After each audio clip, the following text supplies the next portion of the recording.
Muito bom dia a todos que nos acompanham pela CTV, PB nesse momento, através do programa Café com Comentário. Mais uma vez, a gente sempre procurando trazer algum tema que tem uma relevância na vida das pessoas.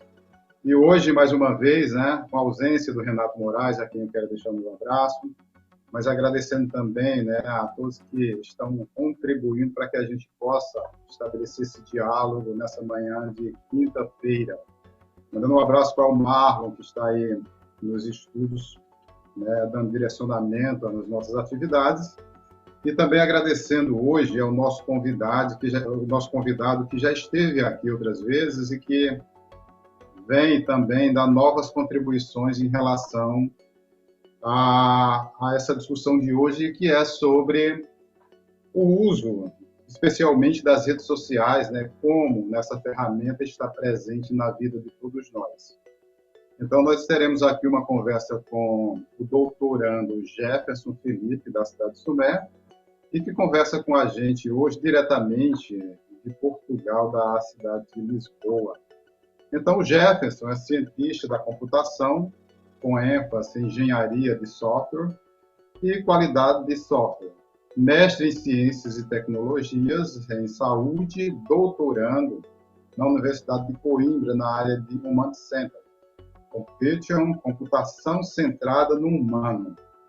É exatamente a esse foco que o Jefferson vem trazendo na sua pesquisa de doutorado.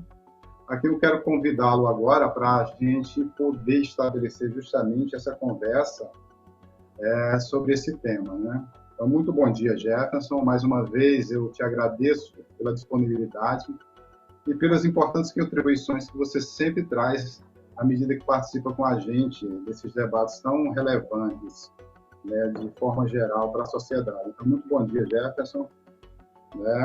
Vou deixar você fazer aquela breve apresentação, mas antes de fazer isso, eu já queria te provocar e deixando o caminho para você pensar um pouco sobre isso, Em relação a essa realidade do uso das tecnologias e do todo o uso que nós fazemos no nosso dia a dia, praticamente presente em todas as atividades que a gente realiza, Em termos de dados, Jefferson, de uso das tecnologias na nossa vida, como é que a gente poderia entender esse cenário que se apresenta para a gente e a intensidade como as pessoas se utilizam dessas ferramentas? Bom dia, Jefferson.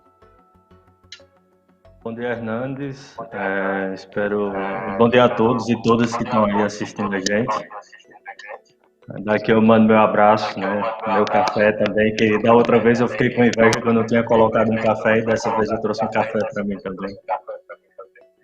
Mas eu acho que é um tema de extrema relevância para o momento, principalmente porque diante do cenário de pandemia que a gente tem vivido, há mais de um ano, a gente tem observado que vários serviços que já ocorriam por plataformas digitais ou por algum meio digital passaram a ser potencializados e aprimorados para conseguir manter, de fato, as pessoas em casa, para conseguir, de fato, tornar os serviços o mais cômodos possíveis na questão de pandemia e de necessidade de isolamento. Só um dado interessante que a gente poderia trazer aqui agora, de acordo com o Worldometers, é um site bem interessante que a gente depois pode até deixar aí no rodapé aí da página da CTV. De acordo com as estatísticas da indústria de livros e da parte de educação da Unesco, esse ano foram publicados livros físicos, 722.918 livros a nível mundial. Só que só para a gente ter uma ideia, só de tweet enviado hoje, foram, nesse momento, 393 milhões. Se for para a gente levar em consideração a quantidade de e-mails que foram enviados hoje, a gente está na casa de 130 bilhões. E isso a gente está levando em consideração a quantidade de usuários de internet no mundo, que está chegando aí a quase 5 bilhões de usuários no mundo. Trazendo um comparativo rápido de uma das redes, né, que tem uma maior expressão, inclusive na nossa região, o Facebook, ou no caso Facebook, como a gente chama, vamos falar de uma maneira mais próxima da nossa realidade. O Facebook hoje ele está com 2,8 bilhões de usuários no mundo inteiro. Então, existe uma expressividade naquela plataforma muito grande. E aí você perceba que se você for analisar o Facebook de 2004, nada mais era do que uma plataforma que você via os rostos das pessoas, pessoas da universidade, e você dizia se gostava ou não daquela pessoa. O que gerou, inclusive, na época, uma série de discussões sobre exposição das pessoas, exposição dos rostos das pessoas, e que hoje é a coisa mais normal do mundo. A gente, inclusive, aqui está fazendo uma transmissão, a gente faz uma live, a gente faz uma videochamada, a gente publica foto, a gente publica vídeo, a gente publica texto, a gente publica notícia. Então, o resumo que a gente pode trazer, e eu acho que é um ponto-chave para essa discussão, é que redes sociais existem desde os nossos irmãos australopitecos. Eles já socializavam entre si. O meio que eles utilizavam para essa socialização que era um meio físico, eles utilizavam o mesmo espaço. A nossa casa é uma rede social, a minha rua é uma rede social, a partir do momento que eu troco e me socializo com aquelas pessoas. O que acontece é que quando a gente coloca isso para o meio digital, isso se torna facilitado. Então, um grito que eu dou da minha casa para minha vizinha escutar, para saber se ela tem uma colher de açúcar para me emprestar, minha tia em São Paulo não vai escutar. Mas se eu posto no Facebook, a minha tia vai escutar isso. Então perceba que a gente tem nas redes sociais digitais a potencialização dos discursos. E a potencialização dos discursos, de certa maneira, traz para a gente essa liberdade de contatar quem a gente quer, onde a gente quer. Então perceba, eu entro numa sala, eu entro numa plataforma que tem 2,8 bilhões de pessoas do mundo inteiro. Então eu posso, naquele momento, me conectar com qualquer pessoa de qualquer lugar do mundo. Então isso traz uma abrangência muito grande, porém não traz consigo uma orientação. Então muitas vezes a gente percebe uma maneira equivocada, uma maneira errônea, inclusive, da utilização dessas redes. Uma maneira, inclusive, não fiscalizada. Percebam, pais e mães, tios e tias que estão escutando. Não sei se vocês sabem, mas o Facebook tem uma idade mínima para entrar. E tem uma quantidade absurda de crianças que estão nas redes sociais. Existe uma fiscalização para isso? Existe uma orientação para tal? Então, assim, a gente precisa perceber que eu colocaria meu filho, minha filha, meu sobrinho, minha sobrinha, abaixo da idade respeitada para andar em uma cidade de 2,8 bilhões de pessoas? Muito supostamente não. Não sozinha. Mas eu permito colocar nas redes sociais. Então, assim, é interessante, para começar essa discussão, a gente perceber que a rede social digital nada mais é do que uma extensão do que a gente é na vida real. Ou do que a gente quer ser também. Jefferson, tem uma questão que me chama muito a atenção quando se trata das redes sociais, né?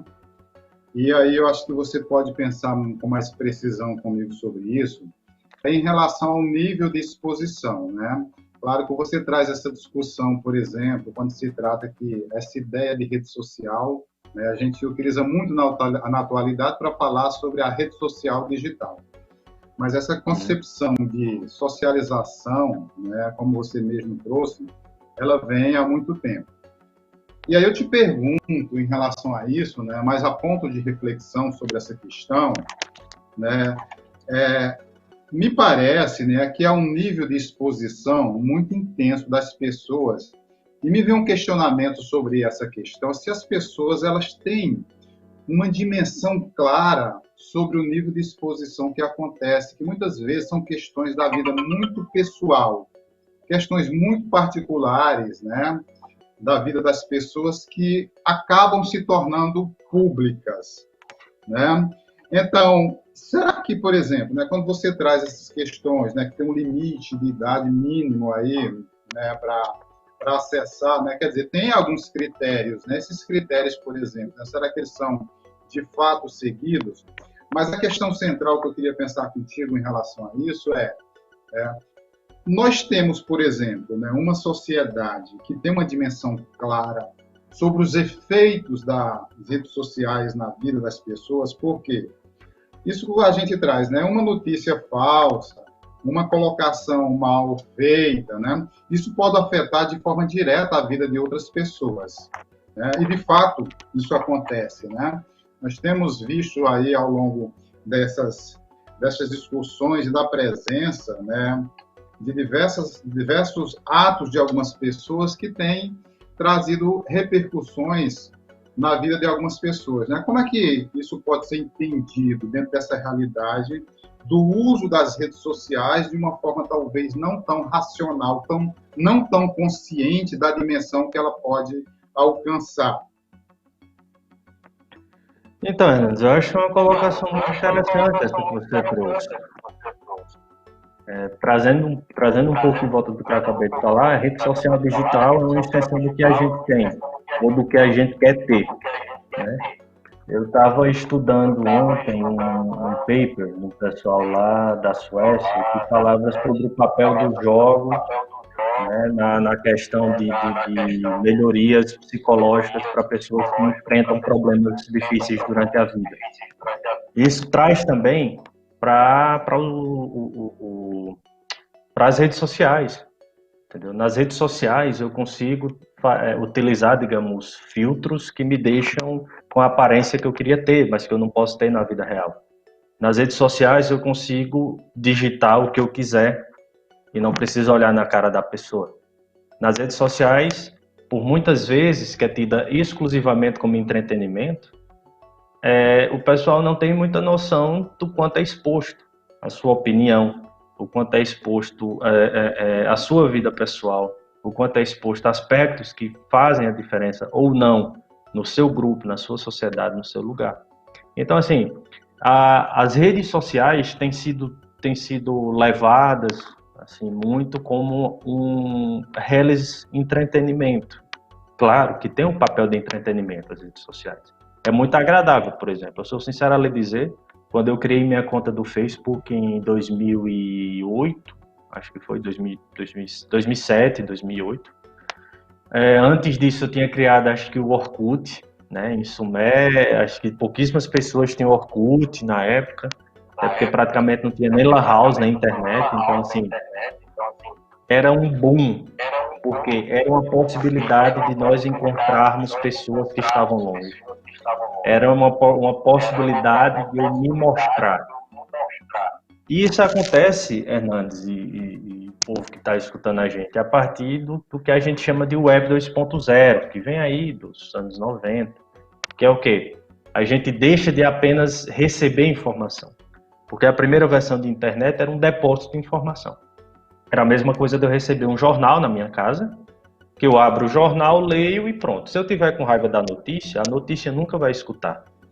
Eu vou morrer de esculhambar com aquela notícia que eu estou lendo naquela hora, mas a Web 1.0, digamos assim, não permitia isso. A Web 2.0 coloca quem recebe a informação com um papel muito importante, que é o papel também de produzir informação.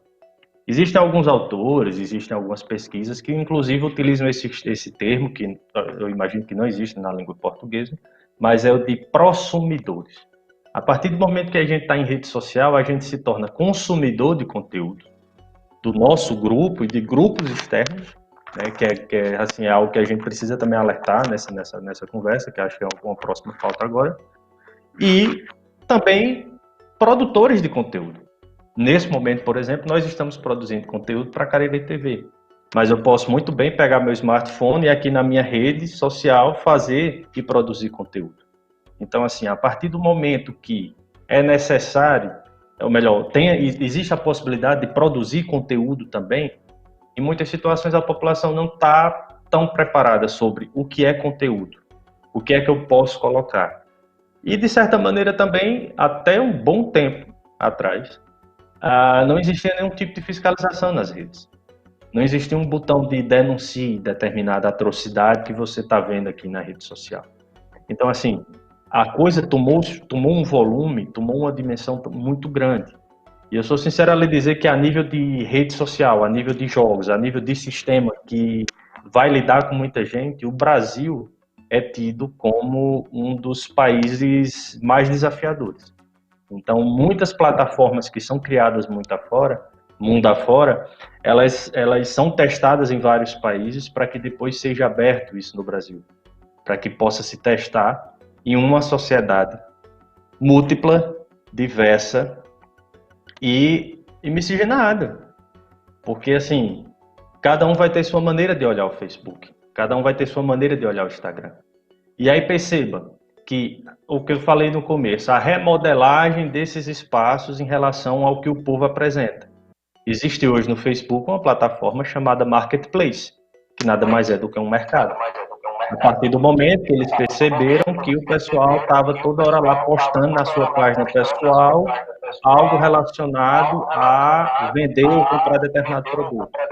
Existem as fanpages destinadas a uma figura pública, a um artista que quer divulgar o seu trabalho de uma maneira mais profissional. Recentemente, diante do fiasco que foi nas eleições de 2018 aqui no Brasil, foi exigido para as fanpages de personagens, de pessoas políticas, né, já para as eleições municipais do ano passado, que houvesse um cadastro, inclusive, com CNPJ, com CPF, para caso aquela página estivesse veiculando ou fazendo alguma coisa de maneira equivocada, as pessoas pudessem ser punidas. Então perceba que as redes sociais digitais vão se adequando de acordo com o que a gente apresenta.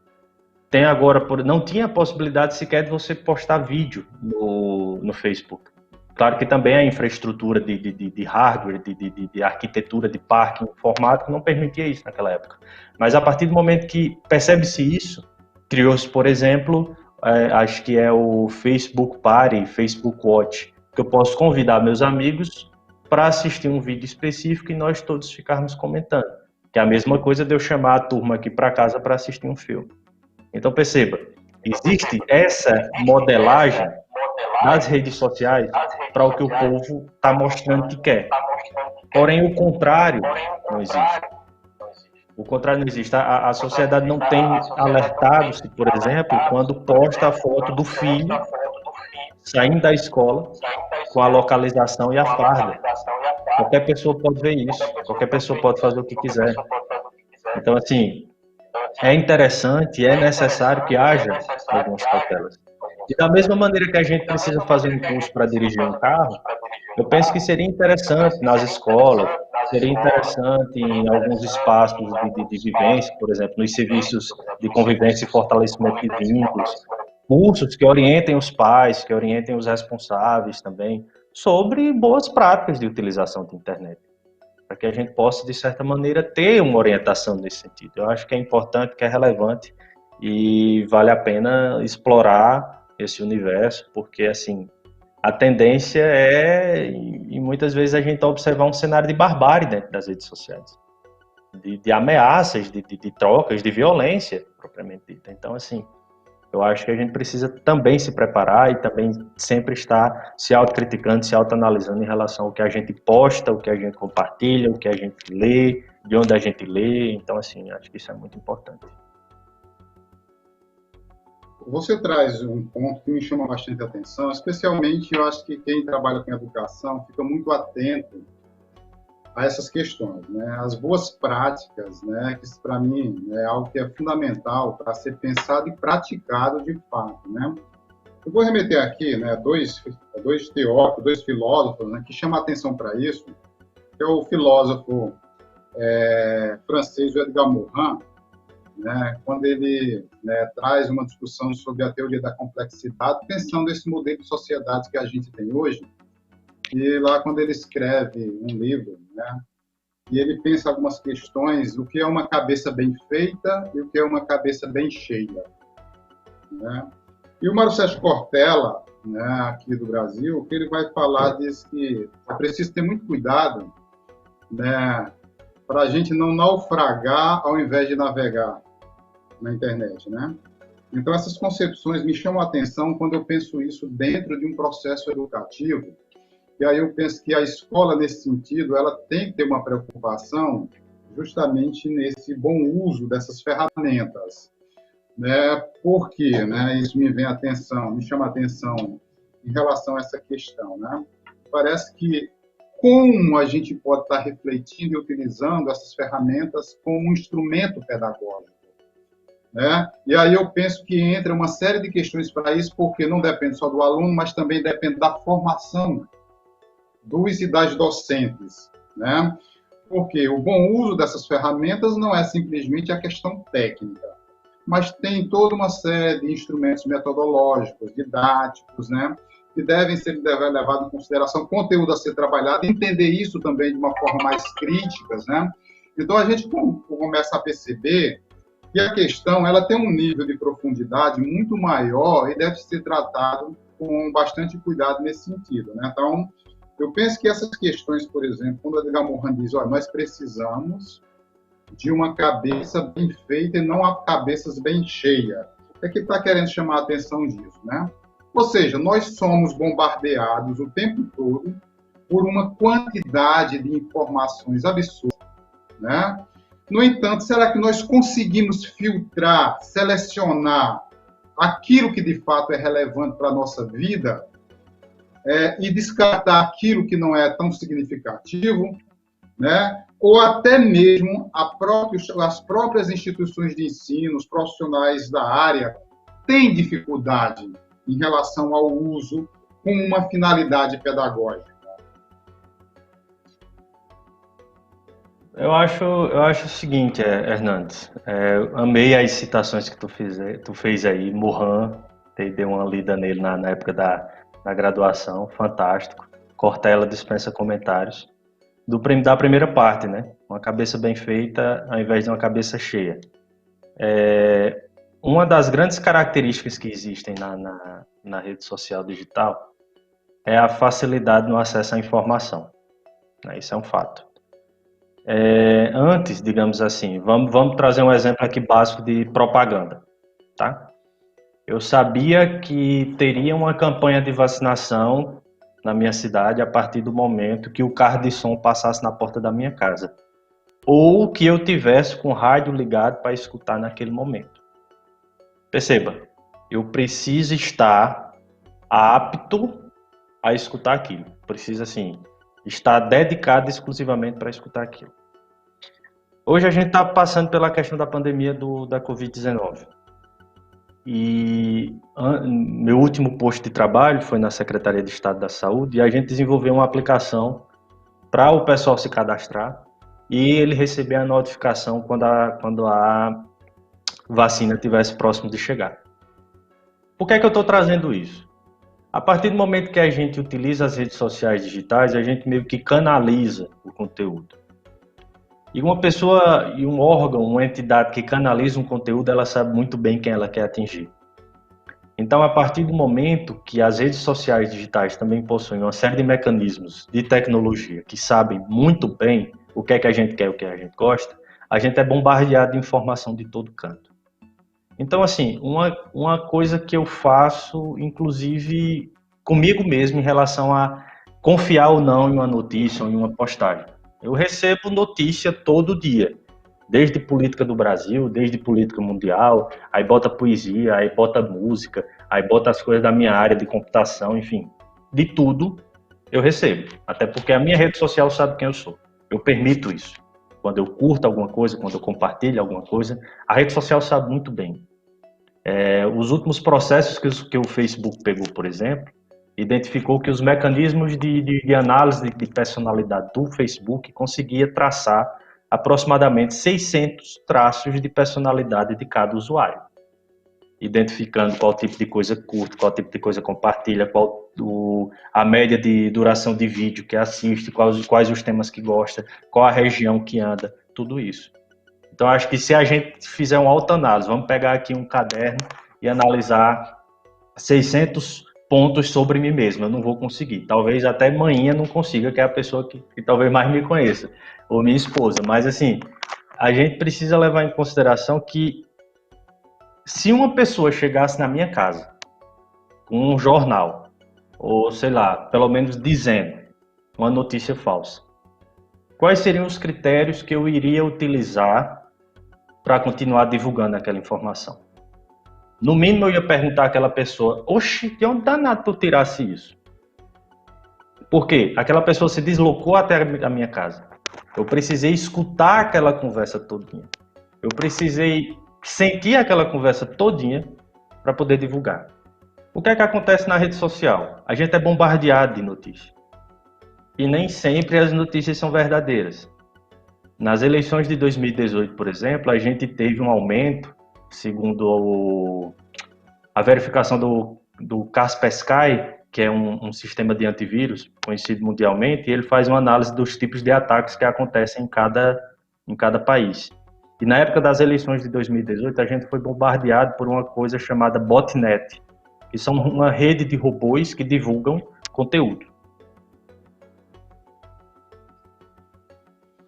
E Jefferson, a gente vai entrar agora num pequeno intervalo, daqui a pouquinho a gente volta, que eu quero justamente entrar nessa discussão com você, né?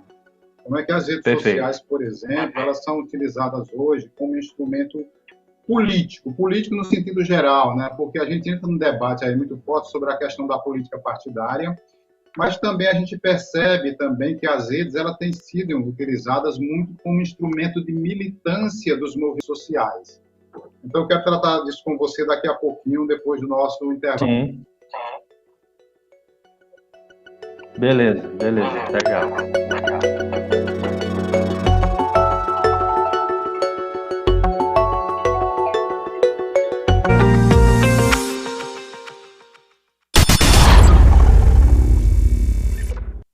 Nutricionista Letícia Queiroz. Atendimento personalizado para quem busca ter uma melhor qualidade de vida. Programas saudáveis e eficiente de emagrecimento. Acompanhamento nutricional para praticantes de musculação. Nutricionista Letícia Queiroz. Para quem quer viver bem. Você gostaria de assistir televisão por um aplicativo que funcione em seu PC, Smart TV ou celular? Que você assista a canais e conteúdos para você e sua família? Que tenha um preço que caiba no seu bolso e ainda seja 100% legal? Venha conhecer a Gigo TV, a primeira televisão por assinatura via internet do Brasil. Aqui você assiste esporte, notícias, desenho e novelas em qualquer lugar do Brasil. E precisa somente de uma conexão de internet. Visite nosso site e conheça! Tem os desenhos Nutella e tem os desenhos Raiz. Em qual dos dois você se identifica? Se você for Nutella, pode procurar outro canal. Agora, se você for Raiz, venha para a CTV, os clássicos dos desenhos animados que marcou a sua infância. De segunda a sexta, às 8h30, Coisa de Moleque, um programa feito para quem é criança e para quem já foi criança um dia. Vai produzir o seu conteúdo e não sabe como fazer e nem quer ter dor de cabeça? Procure a RM Comunicações, uma ilha de produção pronta com tudo o que você precisa. Câmeras em Full HD, estúdios já preparado com iluminação apropriada, imagens aéreas e equipamentos para transmissão ao vivo. Os melhores profissionais e equipamentos de ponta para não atrasar sua produção. Salas climatizadas e uma aconchegante recepção. Entre em contato agora mesmo e solicite o orçamento. Supermercado e Avícola Central, preço baixo, qualidade e aqui não tem nada igual. Supermercado e Avícola Central, melhor preço, sortimento, líder no atendimento, aqui é sensacional. É o supermercado da família do povão, tem história e tem valor e também é tradição. Ó meu amigo, meu colega cidadão, se averte venha logo, compre tudo é do botão. Supermercado e Avícola Central, preço baixo e qualidade e aqui não tem nada igual.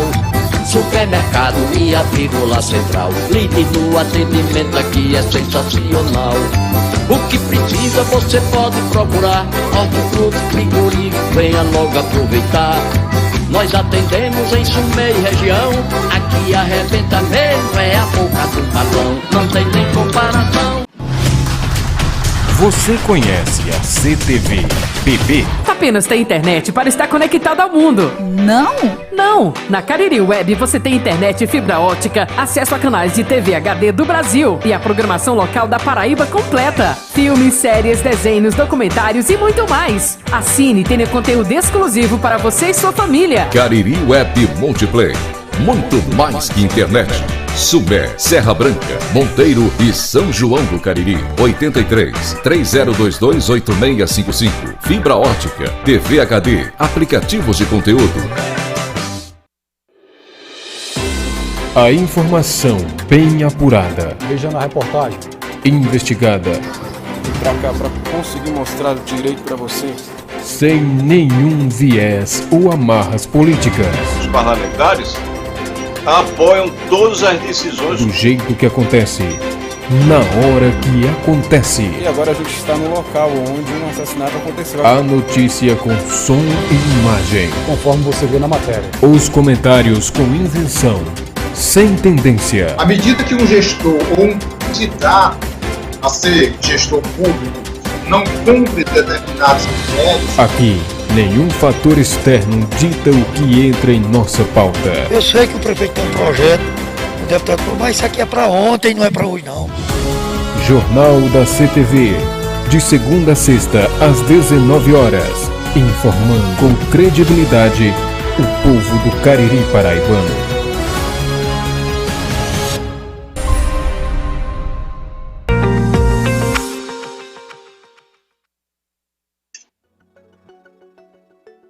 Ok, de volta com Café com Comentário, voltando aí com Jefferson mais uma vez.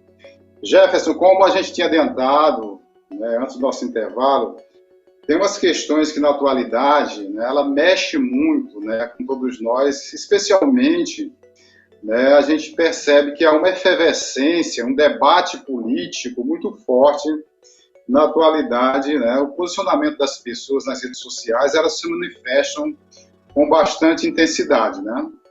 E aí é uma questão que eu penso, né, que tem trazido efeitos muito significativos para a vida das pessoas, né? E como é que isso realmente repercute de forma direta, né? Por exemplo, as últimas eleições no Brasil, né, a gente percebeu que as redes sociais, né, vamos falar desde das eleições para a presidência da República, da última eleição que a gente teve, e até as eleições municipais recentemente, né, no ano passado, que as redes sociais elas foram, talvez, a ferramenta principal de uso dos candidatos, né? E à medida que havia esse processo de apresentação de discussões, havia um posicionamento muito forte também daquilo que a gente pode chamar dos eleitores, das militâncias, dos posicionamentos políticos nesse sentido, né? Como é que você enxerga, por exemplo, Jefferson, essa questão, né? O uso das redes sociais hoje, eu vou tratar aqui especificamente do Instagram e do Facebook, né? Que são plataformas aí onde os políticos se utilizam muito através das lives, né? Para fazer um debate que eu considero interessante, né? Mas o que preocupa também nesse sentido é o direcionamento, né, dos discursos que são trabalhados nas redes sociais, né? Como é que a gente vai entender isso, Jefferson? Isso é motivo de preocupação à medida que essas ferramentas são utilizadas como instrumento político, né, ou instrumento de ações políticas, falando especificamente da questão da política partidária? Ótimo. Eu acho o seguinte, eu acho muito pertinente a utilização das redes sociais nesse sentido. Traz uma proximidade nunca vista entre o eleitor e o candidato, entre o eleitor e o político propriamente dito. Hoje, se a gente seguir determinados políticos a nível nacional, que assim, muitas vezes a gente nem sabia quem era, a gente consegue entender o que é que está acontecendo, o que é que está rolando e o que de fato está sendo feito. Claro que com toda a criticidade possível. Eu vou trazer um exemplo aqui. Aconteceu em 2017 uma votação importante no plenário da Câmara. Era uma noite de uma quinta-feira. Eu estava para entrar para dar aula lá em Patos. E eu fiquei sabendo disso através da rede social de uma deputada do Rio de Janeiro, a qual eu acompanho o trabalho. E tentei verificar pelo YouTube da TV Câmara. Estava passando uma votação, reprise de uma votação de alguma coisa relacionada à telefonia móvel. Fui tentar verificar em outro canal da Câmara. Estava passando um documentário sobre clarinetistas do Brasil. Mas através daquela rede social, daquela figura política do Estado do Rio de Janeiro, foi possível verificar que estava havendo aquela votação que culminou em um desmonte que, bom, a gente tem sofrido até então. O que é que eu quero trazer? A partir do momento que nós temos uma outra via de análise e de acesso a conteúdo, é algo muito relevante, porque a gente tem como comparar e tem como alimentar mais ainda a criticidade que a gente precisa ter para todo e qualquer conteúdo que seja divulgado nas redes sociais. A preocupação que acontece é a seguinte: quando as redes sociais se tornam puramente e exclusivamente o veículo oficial de comunicação. Vou trazer um exemplo. Teve um país, acho que da Ásia, que o presidente aboliu o diário oficial e começou a nomear as pessoas pelo Twitter.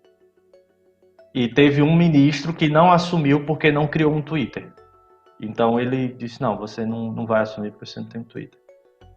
A imprensa tem um papel relevante em toda e qualquer sociedade, porque ela traz muitas vezes um filtro, uma criticidade necessário para a população. Então a gente precisa, para além dos mecanismos que são utilizados pelos políticos, pelo partidarismo, de certa maneira, em redes sociais, ter, sim, o conteúdo da imprensa também, para que a gente possa ir avaliando, a gente possa construir democrática, né? Vivemos uma democracia. Então, veja, a partir do momento que eu coloco a imprensa como inimiga e só minhas redes sociais são as corretas, tem alguma coisa errada. Mas a partir do momento que isso é trabalhado em conjunto, a gente tem um outro canal que a população possa ter acesso às ações, que a população possa entender o que está acontecendo, que a população possa cobrar, inclusive, que a população tenha um contato direto. Eu tive um contato, acho que ainda em 2019, comecinho de 2019, com uma deputada de São Paulo, pelo Instagram. Ela começou a ter um discurso pesado contra o ministro da Educação na época, muito pertinente o discurso dela, e eu parabenizei-la via Instagram, e ela respondeu e a gente trocou ideia. Em qual outro canal seria possível isso? Eu vendo ela na televisão e eu gritando, ei, isso aí tá certo ou isso tá errado? Não. Então veja, é uma ferramenta que aproxima. Como eu falei, a rede social digital é uma extensão da nossa casa. A partir do momento que eu assisto aquela pessoa na minha rede social, é a mesma coisa dela estar falando na minha sala. Eu posso pegar na mão dela. Então, é uma outra via para além dos veículos oficiais. O que eu trago os veículos oficiais precisam ter liberdade de expressão. Os veículos oficiais precisam ter a liberdade e a criticidade para poder ofertar para o povo um conteúdo de qualidade, não um conteúdo mascarado. Portanto, eu vejo de maneira preocupada a utilização das redes sociais enquanto único canal. Enquanto único canal fica complicado. No meu Instagram eu faço o que eu quero. Mas não é assim, eu sou um representante do povo, então eu preciso ter todo um cuidado, eu preciso ter toda uma cautela. E os outros canais vão servir de aparato também para uma informação justa, para uma informação acessível, para uma informação democrática e para um canal de comunicação, que antes de mais nada é um canal de comunicação. Então, assim, é necessário, né, como diria Gal, é preciso estar atento e forte, mas eu vejo de uma maneira positiva a partir do momento que entra como um suporte, como um auxílio. Mas como exclusividade é sinal sim de preocupação, né? É sinal sim de autoritarismo, é sinal sim, inclusive, de um atentado grave contra a imprensa e contra os profissionais da imprensa do país e da sociedade como um todo. Jefferson, acho que você traz um ponto aí que eu me sinto muito contemplado quando você aponta, né, esses caminhos tratando do que são as redes sociais, mas você traz um ponto que eu acho muito significativo para a gente pensar e trazer isso para a nossa vida, que é a responsabilidade com informações. As redes sociais e todos esses canais que você citou, né, eles têm um nível de abrangência, de propagação, né, que talvez não haja, né, ou as pessoas não têm uma dimensão não tão clara desse nível de abrangência. E nesse processo, nós temos acompanhado, por exemplo, esse discurso das fake news com muita intensidade na atualidade. Muitas vezes as pessoas vão compartilhando determinadas informações sem ter a preocupação de checar, né? E quando a gente pensa, por exemplo, a atividade jornalística, né? Quem estudou jornalismo está lá, né, em todo esse processo de discussão da função do jornalismo, que ele deve verificar os dois lados da história, né? Verificar as diferentes fontes, né? Para que justamente você não assuma uma posição, né, tendenciosa diante de um fato e, de fato, você traga aquilo que possa contribuir para aquelas pessoas que estão acompanhando determinadas informações, versões que podem se apresentar de diferentes vertentes. Isso, para mim, é um princípio muito democrático quando a gente dá a oportunidade, né, de verificar esses dois lados, né, ou mais de dois lados da história, né, porque as histórias, às vezes, não têm só dois lados, mas tem outras versões que precisam serem observadas, né.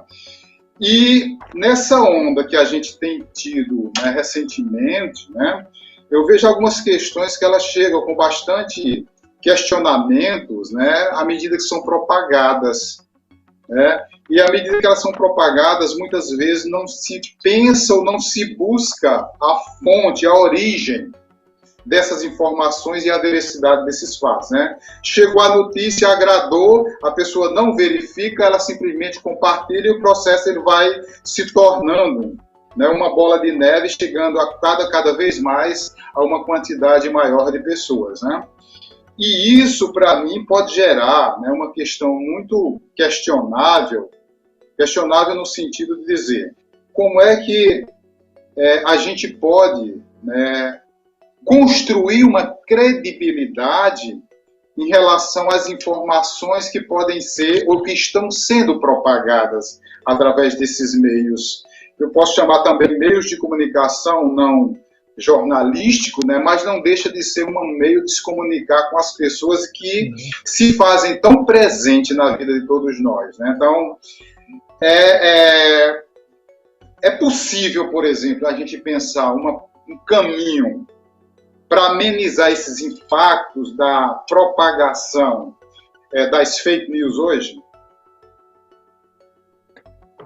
É um tema muito delicado.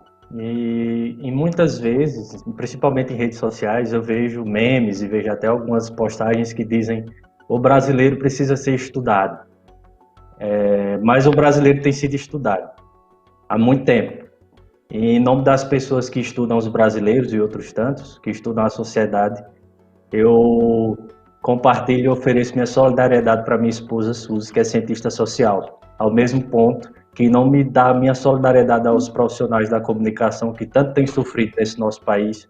Eu mando meu abraço à minha amiga Ana Célia, daí de Sumé. Mas vejam, tem como. Nós, no Brasil, temos, eu consigo lembrar agora, de no mínimo 15 agências que têm trabalhado de maneira coletiva, com órgãos de imprensa, mecanismos para identificação e para coibir também as notícias falsas. Vou trazer um exemplo para vocês. O que eu tinha falado antes do intervalo era a questão da atuação dos botnets, que são as redes de robôs. Os robôs, eles capturam determinado trecho de uma mensagem e compartilham isso em uma velocidade que um humano não vai conseguir. Perceba, para eu conseguir compartilhar determinada informação, eu tenho que ler pelo menos a matéria, pelo menos aquele comecinho ali. Pelo menos aquilo. Se eu for ler o conteúdo como um todo, eu vou passar no mínimo aí mais uns 15 a 20 minutos para conseguir ler e identificar, rapaz, será que isso é verdade mesmo? Que esse seria, digamos assim, o processo e o rito correto.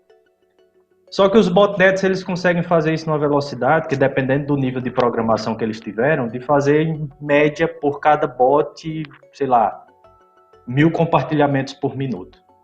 Então chega até a mim uma notícia que está lá, 300 mil curtidas, 400 mil compartilhamentos. Quando eu bato o olho nisso, primeira coisa eu vou dizer, caramba, velho, olha a quantidade de gente que compartilhou isso. Não, E só pode ser verdade. Então, essa facilidade de, assim, eu parar e pensar, dizer, já passou por 300 mil pessoas, 400 mil pessoas, então, assim, já conferiram se isso é verdade. Não precisa eu fazer isso. Ou, por exemplo, eu ver uma matéria com letras maiúsculas, cheia de emoji, dizendo tal político lanchou determinado outro político em determinado discurso. Então, assim, a forma que tem chegado, a forma que tem aparecido, traz esse atrativo. O pessoal fica com os olhos, nossa, eu preciso compartilhar isso, porque isso é a informação que vai salvar a minha humanidade, que vai me tornar uma pessoa influente por dizer, estou divulgando determinada informação. Isso tem também aspectos do que a gente chama, inclusive na computação, mas isso também tem pesquisas na psicologia, que é a engenharia social, né? Foi confirmado que a maioria da divulgação de fake news no Brasil ocorre em grupos de WhatsApp de família. Porque foi fulano que compartilhou. Então, fulano, bicho, a gente conhece o cara, a gente conhece aquela pessoa. Então, tem credibilidade essa notícia. Mas vamos lá, como é que a gente pode combater isso? Primeiro, fortalecer na imprensa.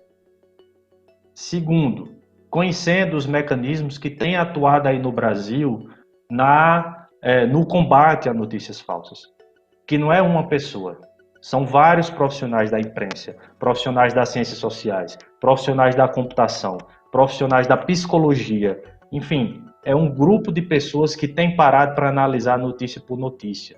E se você está achando que é difícil, tem um site chamado aosfatos.org, que ele tem inclusive um bot no WhatsApp.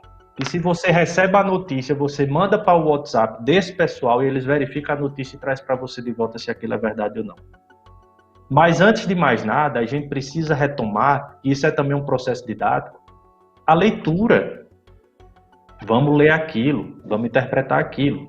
E eu trago isso com uma preocupação muito grande pelo seguinte aspecto. Nós já temos robôs preparados para criar notícia. Eu coloco 2, 3 temas, ele faz lá 4, 5 parágrafos, a notícia está pronta, seja verdade ou não. E a replicação que isso pode ter, crio 4, 5 portais de notícia. Tá aí, rapaz, a CPI das fake news rolando. Quantos portais de notícias não foram criados exclusivamente para divulgar o mesmo conteúdo e dar determinada credibilidade para todo mundo acreditar e sair divulgando? Então, assim, se você viu uma fake news, pega aquele mesmo trechinho, coloca lá no Google, entra em sites, o mecanismo. Eu estou trazendo aqui o Aos Fatos, mas tem outros tantos que eu sempre analiso, está aqui nos meus favoritos, eu posso inclusive divulgar. A gente pode depois fazer um momento só para dizer, galera, ó, aqui chequem as notícias, divulguem. E outra coisa, viu uma notícia falsa no Facebook, no Instagram, denuncia, porque a rede social por si só, ela não vai interpretar tudo que está sendo divulgado nela. A gente precisa denunciar. E eu tenho feito isso bastante, inclusive com conterrâneos nossos e conterrâneas nossos, que divulgam alguma coisa, eu vou no privado e digo, rapaz, ó, bicho, isso aí não é verdade não, tal. Tá bom que é complicado, a gente tá nesse processo sempre, leia um pouquinho, veja isso, tal, de maneira educada, claro, de maneira cordial, mas vá lá na rede social, tem a opçãozinha lá em cima, uns 3 pontinhos, obter apoio ou denunciar. Essa pessoa não vai ser processada, culpada, nada, mas aquela notícia vai parar de ser divulgada. E a questão se torna muito preocupante quando nós temos representantes do nosso executivo tendo publicações barradas em redes sociais por estar divulgando notícia falsa. Então, assim, não é uma pessoa que não tem instrução, não é uma pessoa que não tem acesso à informação. Então, eu acho que é um trabalho coletivo, é um trabalho assim que requer muito esforço de todos para a gente voltar a ter, digamos assim, uma rede social como um veículo de comunicação e de troca de informação e de construção coletiva de conhecimento que seja justa e confiável. Porque hoje, se eu vejo uma notícia no Facebook, eu penso milhares de vezes antes de dar a credibilidade dela. Eu vou lá no site original e vejo, vai para cima, vai para baixo. Então, perceba, o tempo que a gente gasta, Hernandes, para ler o cabeçalho da matéria, ler a matéria toda, ver se a fonte é verdadeira, o bot e outra pessoa que só leu a matéria já divulgou aquilo ali, já compartilhou aquilo milhares, centenas de vezes. Então não tem como ir contra. Se a gente for levar em consideração os mecanismos digitais que existem hoje para estar divulgando isso, e que infelizmente estão sendo utilizados por agentes públicos do Brasil, que estão sendo, de certa maneira, pagos com o dinheiro público para estar disseminando notícia falsa, automaticamente é assustador. Então, muito cuidado nas notícias que recebem, confiram, leiam, dá um pouquinho de trabalho, mas vale a pena. E só assim a gente consegue construir um espaço justo. E não é só para a gente, não. É para minha sobrinha que está com 2 anos agora, mas daqui a uns anos vai estar utilizando a internet. Qual é a internet que ela vai ver? Uma internet de barbárie? Não é isso. Então, a partir do momento que a gente começar a construir a ideia de que as redes sociais digitais são uma extensão da nossa casa, talvez a gente tenha mais cuidado. Eu não quero mentira na minha casa. Eu não quero ódio na minha casa. Até porque o ódio baseado em preconceito já é comprovado que é uma falta de conhecimento sobre determinadas causas. Então eu quero um espaço de conhecimento, eu quero um espaço democrático, todo mundo tem espaço de fala. E para que isso aconteça, a gente precisa começar a fiscalizar isso agora e precisa ser mais crítico e mais consciente. Porque aquele compartilhazinho que eu faço lá embaixo mata. A gente está vendo aí a divulgação de determinados métodos de tratamento em relação à Covid que tem matado. Determinados estados têm identificado, inclusive, um aumento de 558% em mortes baseadas em uma notícia que foi divulgada no Facebook. Então, fake news mata, negacionismo mata. E a gente precisa combater isso da maneira mais didática, claro, da maneira mais democrática e da maneira mais cautelosa possível também. Eu acho que são questões que nos envolvem diretamente, né? E aí eu sinto que é uma necessidade muito grande de um compromisso coletivo nesse sentido, né, Jefferson?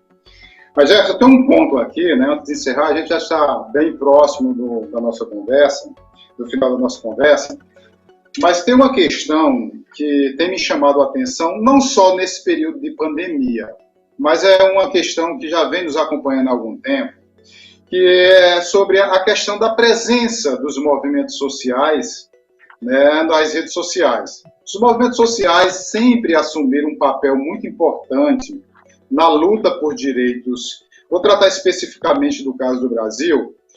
Se a gente observar alguns movimentos sociais, como o MST, o MAB, né, e outros movimentos sociais que são considerados aqueles movimentos que chamamos de novos movimentos sociais, que não são tão novos, né, mas passaram a ganhar mais evidência a partir da década de 90, no caso da América Latina e do Brasil, como o movimento feminista, o movimento negro, o movimento LGBTQI+, e outros movimentos, né, que entraram nessa pauta, nessa agenda de luta de forma muito mais evidente a partir da década de 90.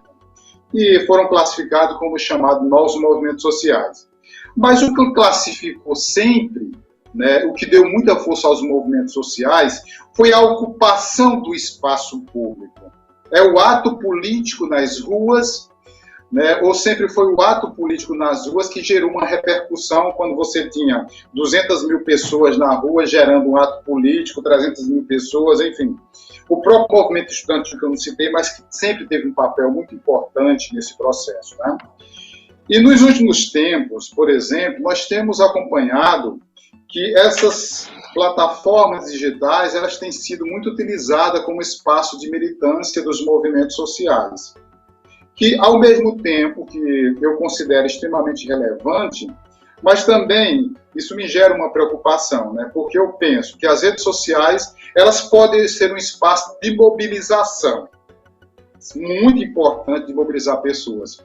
Mas o ato político ocupando, né, o espaço público, saindo do digital para a questão física, eu penso que é extremamente essencial para um bom resultado, né, de um ato político, né, para a sociedade, né?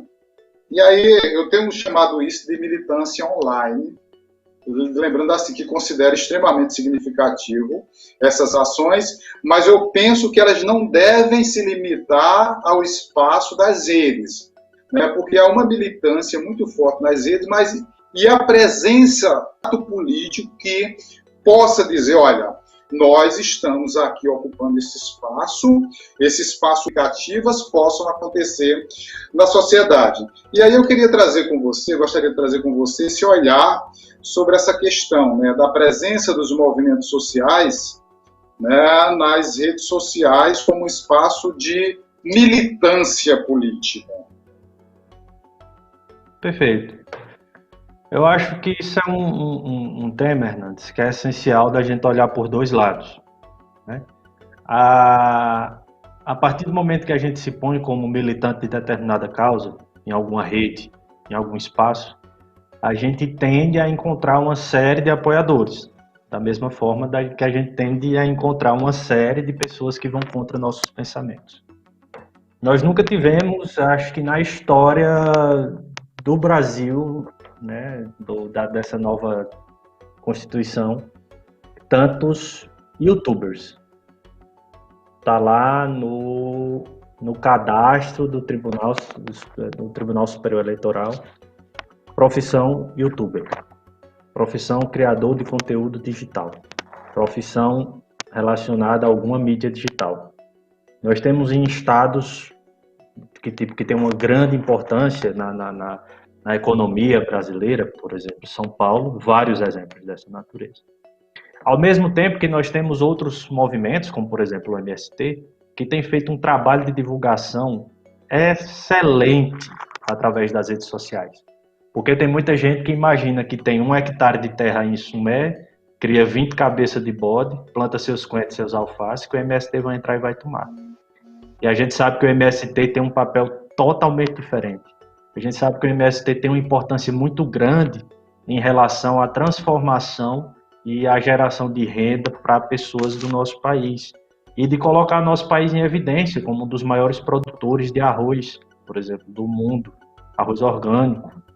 Então, vou trazer um exemplo. Eu consegui descobrir, quando eu estava morando em João Pessoa, que tinha uma feira agroecológica, que tinha um mercado que fornecia produtos oriundos do MST através das redes sociais.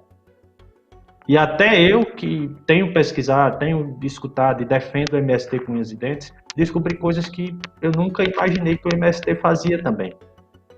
Eu só estou trazendo um exemplo de um movimento.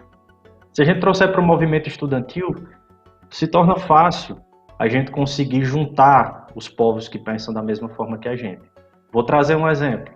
A ocupação das universidades. Na época que houve aí o anúncio dos cortes de recursos e tudo mais, que declaro publicamente o meu apoio às ocupações nesse sentido. Foi possível o pessoal trocar informações, foi possível o pessoal fazer planejamento, foi possível o pessoal fazer, digamos assim, até cronograma de atividades interno, sabe? Então, assim, o papel das redes sociais, mais uma vez, é de potencializar os discursos. Por um lado, como eu falei, a gente precisa analisar os dois vieses. O primeiro viés, de fato, é um lado positivo. Eu estou divulgando um discurso de paz, eu estou divulgando um discurso positivo, eu estou divulgando um discurso de transformação, de ensinamento, de educação, de fortalecimento dos povos, de fortalecimento das massas. Mas também tem o outro lado, que é eu divulgar um discurso de ódio, um discurso de misoginia, de xenofobia, divulgar um discurso relacionado a uma sobreposição de povos, que minorias devem se curvar a maiorias. Então, assim, é interessante, repito, nós termos todo o cuidado em qualquer e todo conteúdo que a gente receba. Seja conteúdo de militância positiva ou militância negativa, eu vou até utilizar esses termos, que a gente possa divulgar o correto, que a gente possa, de certa maneira, coibir o errado. Então, assim, as redes sociais trazem essa possibilidade. Hoje nós temos aí vários representantes do movimento estudantil que têm expressividade nacional, que tiveram seus discursos e suas falas potencializadas através disso. E não só isso, puderam escutar opiniões, falas, dores, sentimentos, angústias, e até discursos positivos também de companheiros de todo o mundo, de todo o globo. Vamos trazer o exemplo aí daquela ativista pelo meio ambiente a Greta Thunberg. Aquela é uma criança, velho. Mas ela tem tido um papel essencial. Não é à toa que ela foi a pessoa do ano pela Time no ano passado, foi ano retrasado. Então, assim, por quê? Porque unem-se discursos. Muita gente pensa da mesma forma que você. Se você tem determinada opinião que você acha, eu tô sozinho. Não. Então, assim, mais uma vez, nós produzimos conteúdo, nós produzimos fala. E até quando a gente não produz, que a nossa isenção também é clara sobre a nossa determinada opinião, sobre determinada coisa. Então, assim, várias pessoas pensam da mesma forma que a gente. As redes sociais conseguem fazer a aglutinação dessas pessoas de uma maneira remota. E, claro, cabe todo um processo de educação, cabe todo um processo de orientação para que possa, sim, ser colocado isso na rua. Para que a gente possa traduzir o sentimento da rede, que também é o sentimento do povo, só que em outro veículo, só que em outro espaço, também para o espaço real. Também para as pautas reais. Também para as discussões reais. E eu vejo, assim, de uma maneira esperançosa, bem tecnopositivista, né, que isso tende a ser possível. Mas para que isso seja possível, requer todo um trabalho de cativar as pessoas, requer todo um trabalho de educar as pessoas, de divulgar conteúdos que sejam corretos, que sejam verídicos, que eduquem, né? Me recordo de uma conversa que a gente teve, inclusive, essa semana com o Renato, que o papel da imprensa, né, é entreter, comunicar e educar. As redes sociais também têm esse papel. A gente tem como educar, né? Vai aí minha dica aos professores e professoras, tem como educar por Facebook, por Instagram, certo? Tem como comunicar e tem como entreter também, é possível. Mas, aquela história, a gente precisa remodelar muita coisa, precisa desaprender algumas coisas que a gente tem como definitivas e corretas e exclusivas, aprender novas coisas, para que a gente possa se adequar aí a esse turbilhão de informações, a esse turbilhão de coisas que as redes sociais trazem e propiciam para a gente. Então, assim, da mesma maneira que é muito positiva a presença dos movimentos nas redes sociais, cabe também uma atenção que é muito negativa. Movimentos de neonazismo, movimentos neofascistas, tem tido espaço para discutir lá e divulgar ideias, e inclusive divulgar nomes e combinar ataques de uma maneira muito clara e à luz do dia, digamos assim. Então, cabe, quando vermos, denunciarmos, aquela história, não existe, gente, não existe mimimi, não existe mimimi. A dor de outra pessoa merece ser respeitada. Se alguém trata algum discurso em rede social como sendo mimimi, vamos deixar isso de lado, vamos se colocar no papel das pessoas. Não é porque a gente não está vendo a pessoa, está só digitando ou mandando um áudio, que isso não reverbera algum sentimento. Então, assim, é ter todo um cuidado, toda uma cautela, porque eu vou repetir aqui, vou repetir em outros espaços.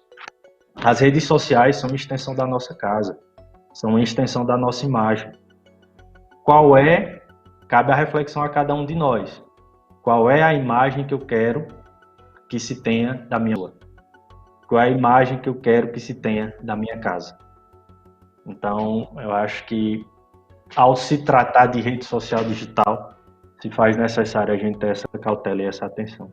Eu acho que talvez até pensando dessa maneira a gente consiga ter um olhar diferenciado sobre as nossas ações. E autocriticar, caramba, bicho, eu divulguei isso, olha, desculpa, pessoal, foi errado. Ou tirar a publicação, excluir a publicação, porque é só dessa maneira que a gente vai tornando a internet um espaço sociável, um espaço democrático e um espaço seguro. Seguro, assim, literalmente falando. Então, eu acho que é interessante a gente ter essa visão em relação ao que a gente faz hoje nas redes sociais e ao que a gente quer enquanto um espaço para nós e para quem a gente ama. Jefferson, esse assunto ele parece inesgotável aí, né? Porque sempre vai puxando outras questões, mas nós estamos, né, chegando ao limite do nosso tempo. Mais uma vez eu quero te agradecer pelas, né, importantes contribuições sobre o assunto, né? Como você já esteve conosco em outros momentos, né, tratando assuntos diferentes, especialmente sobre cultura, mas hoje a gente trouxe esse tema, que é um tema que você traz com muita propriedade, que traz uma contribuição muito importante, né? E eu coloco isso como um momento de reflexão, né? Eu acho que quando a gente propõe algo que possa fazer com que as pessoas reflitam, né, sobre determinadas posturas, sobre determinados usos de determinadas ferramentas na sociedade, ela acaba tendo uma repercussão muito mais significativa, né? Não é um momento de verdade absoluta, mas um momento de questionamentos sobre tudo isso e de reflexão. Então, a gente agradece muito, né, a tua contribuição e esperamos em outros momentos, né, para que a gente possa também, né, tá provocando outras discussões por esse canal aqui, né, e desejar aí muito sucesso na sua caminhada e te esperamos em outras ocasiões aqui também, né. Pronto, mais uma vez eu me ponho à disposição de vocês para estar batendo esse papo aqui, para estar, de certa forma, construindo, né, construindo um espaço bacana, um espaço democrático e eficiente de entretenimento, de educação e de convivência sadia, né, nas redes. Eu acho de extrema relevância fazer essa construção, trabalhar esse tipo de conteúdo, discutir esses temas, porque a gente tem muito a enriquecer essas pautas. E só um dado, certo? Eu me recordo que no começo da nossa chamada, no começo da nossa discussão, nós tínhamos falado de em torno de 300 milhões de tweets que tinham sido enviados só hoje, né? Levando em consideração que aqui em Portugal já são 12h40, nós estamos agora chegando em 430 milhões de tweets encaminhados só hoje. E assim, se você acha, Jefferson, mas isso é besteira. Não, Renato, pelo amor de Deus, é só tweet sendo enviado. Só para vocês terem uma ideia, somente hoje, 1.855.000 toneladas de CO2 foram emitidas apenas para segurar essa linda internet que a gente está vivendo agora. Então, se a gente está, inclusive, agredindo o meio ambiente, pelo simples fato de estar utilizando a internet, que a gente utilize de uma maneira correta e de uma maneira pacífica. Então, paz e luz a todos, um cheiro grande e, mais uma vez, muito obrigado pelo convite de vocês. Fica aqui o nosso agradecimento a todas as pessoas que nos acompanharam nessa manhã, das 7h30, né, às 8h40 agora. Agradecendo também ao Marlon, que está aí na técnica, nos auxiliando aqui, e a todos que fazem, né, a CTV-PB e a todas as pessoas que também nos acompanham nessa manhã. Um abraço a todo mundo e amanhã a gente dá continuidade a essas discussões com outras temáticas através da CTV-PB. Um abraço a todos e até uma nova oportunidade com vocês aqui através da CTV-PB. Um abraço.